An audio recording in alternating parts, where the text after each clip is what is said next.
Quiero saludar a esta hora a Alexander Guerrero, él es economista venezolano, quien nos acompaña desde Caracas.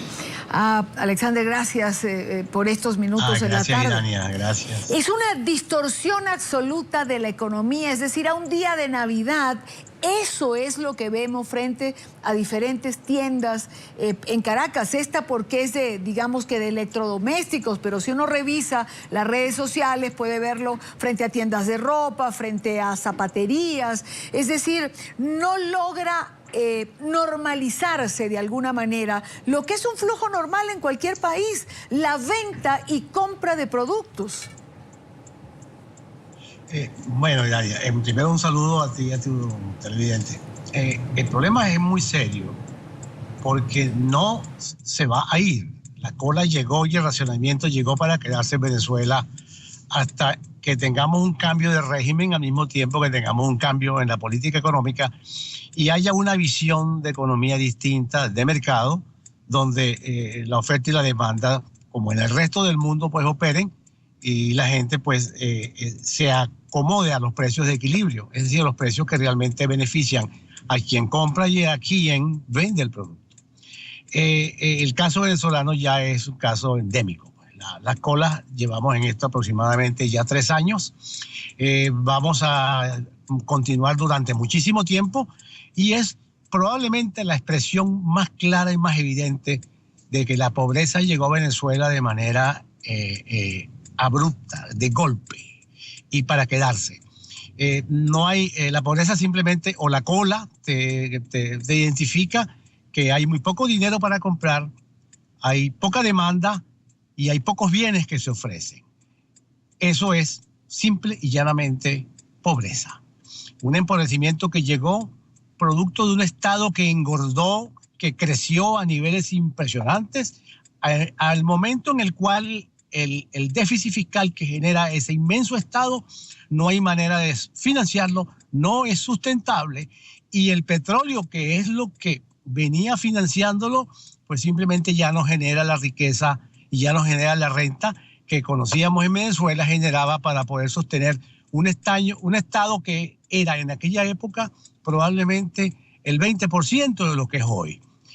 Eso nos pone en situaciones bastante críticas, porque el proceso que nos trae a esta crisis que vemos en Venezuela no es el de la caída de los precios del petróleo, fue el de la caída de la producción de petróleo, que es el proceso que hemos visto a lo largo de aproximadamente unos 4 o 5 años, entre el año 2012, el año 2008, 2009 hasta el año 2012, que fue la caída de la producción de petróleo, producto de la descapitalización de PDVSA. Me explico. El dinero que ingresa por renta fiscal, por renta petrolera, va al gobierno, parte se queda dentro de la industria, permite que la industria invierta, en consecuencia a producir, y como quien dice, pues tú le das de comer a la gallina pone huevos. El proceso que seguimos desde el año 2008 es que te comías los huevos, no le daba de comer a la gallina y al final la gallina dejó de poner huevos. Y eso finalmente es lo que ocurre, que terminamos comiéndonos los huevos, la gallina no comió y terminando comiéndonos la gallina, que es lo que está pasando hoy cuando caen los precios del petróleo. Es decir, una tijera necesita dos piezas, una que corre hacia arriba y otra que corre hacia abajo. La primera fue la caída de la producción de petróleo, fenómeno que duró más o menos de 5 o 6 años. Y ahora viene acompañado con una caída de los precios. Es decir, como para decirlo en términos criollos, si no te agarra el chingo, te agarra sin nariz, y eso es lo que está pasando hoy. Desafortunadamente, y eso lo puedo decir con toda responsabilidad y con pena y hasta con dolor, este proceso no va a revertirse en el corto plazo. Pasarán muchos años para que eso se revierta, de manera de que entonces estaremos en colas comprando el pan, comprando las neveras, comprando los radios, comprando las cosas que apenas se puedan comprar. El gobierno, para terminar de arreglarlo y de empeorar la situación, simplemente se dedicó a montar monopolios para controlar las divisas, las escasas divisas que llegan, para controlar la distribución a través de las tiendas que venden a precios justos, que no es sino simplemente la explotación del sentimiento humano, porque es poner a la gente, como lo decía tu colega cuando estaba describiendo esto, gente 3 o 4 días haciendo cola para comprar un aparato eléctrico. que no sabe si realmente funciona, porque ese de los grandes problemas que tenemos es que la mercancía que llega en manos del gobierno simplemente se vende y no se sabe cuál es la garantía ni cuál es el servicio que esa mercancía va a tener. Es decir, todo es absurdo, Idania, pero el absurdo no nos debe llevar al convencimiento o a creer de que es una cosa momentánea que se va a acabar eventualmente en cualquier tiempo. No va a ser así. Ahora, desafortunadamente, este proceso llegó para quedarse. Ahora, la pobreza llega y se queda. Alexander Guerrero, pareciera, es decir, he tenido la oportunidad de conversar con varios economistas y hay algo que ya pareciera ser absolutamente una certeza, es decir, ya no se puede recomponer la economía en Venezuela si no se recompone la política. No se puede tener un cambio en la economía si no hay un cambio en el sistema político. Sí, el problema económico venezolano realmente, uno lo puede decir en propiedad, no es un problema económico propiamente dicho, es un problema político. Y la política llegó a distorsionar tanto el problema económico que tiene sin remedio el problema económico, pero ahora tendría que buscar remedio en lo político.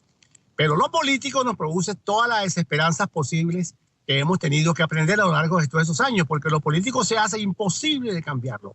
No solamente cambiarlo, porque a través de un proceso político normal que es elecciones, sino que hemos llegado al punto en el cual inclusive la oposición la hemos perdido. Y lo tengo que decir ahora como ciudadano responsable, ya no tanto como economista. No tenemos entonces, tenemos el peor de los gobiernos de toda la historia. Tenemos el país en una situación de empobrecimiento prácticamente inédita en Venezuela. Las mejores condiciones para que nosotros provoquemos un cambio político pacífico a través de una renuncia del gobierno y unas elecciones. Pero no tenemos un liderazgo político que sea capaz de comprender este fenómeno y llevar pues la movilización política que generalmente ocurre en cualquier sociedad democrática, que el gobierno hace todo lo malo que tiene que hacer, comete todos los errores, no hay en ellos ninguna posibilidad de reversión, de por lo menos decir nos equivocamos, vamos a acomodarlo. Nada de eso, el gobierno hace todo lo posible por mantenerse en el poder a como dé lugar. Ya hemos visto la elección del poder moral, como ha sido. Simplemente se llevó a la fuerza de la mayoría parlamentaria y violando la Constitución, y se hizo, porque el objetivo es mantenerse en el poder. Eso ha hecho que prácticamente Venezuela quede, o el venezolano normal de a pie quede expuesto a que no tiene un gobierno que sea capaz de hacer una obra de gobierno para todos, pero al mismo tiempo no tiene una respuesta política en una oposición organizada que permita el equilibrio político y el cambio.